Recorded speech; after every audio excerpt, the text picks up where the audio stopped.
أعوذ بالله من الشيطان الرجيم. بسم الله الرحمن الرحيم. يا أيها المزمل قم الليل إلا قليلا نصفه أو انقص منه قليلا أو زد عليه ورتل القرآن ترتيلا إنا سنلقي عليك قولا ثقيلا إن ناشئة الليل هي أشد وطئا وأقوم قيلا إن لك في النهار سبحا طويلا واذكر اسم ربك وتبتل إليه تبتيلا رب المشرق والمغرب لا إله إلا هو فاتخذه وكيلا واصبر على ما يقولون واهجرهم هجرا جميلا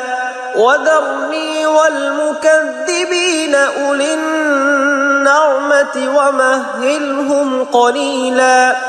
إن لدينا أنكالا وجحيما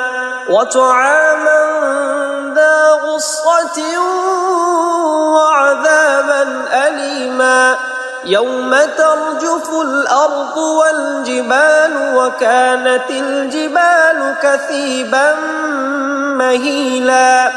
إنا أرسلنا إليكم رسولا شاهدا عليكم كما أرسلنا إلى فرعون رسولا فعصى فرعون الرسول فأخذناه أخذا وبيلا فكيف تتقون إن كفرتم يوما يجعل الولدان شيبا السماء منفطر به كان وعده مفعولا إن هذه تذكرة فمن شاء اتخذ إلى ربه سبيلا إن ربك يعلم أنك تقوم أدنى من ثلثي الليل ونصفه وثلثه وطائفة من الذين معك والله يقدر الليل والنهار علم أن لن تحصوه فتاب عليكم فاقرؤوا ما تيسر من القرآن علم أن سيكون منكم مرضى وآخرون يضربون في الأرض يبتغون من فضل الله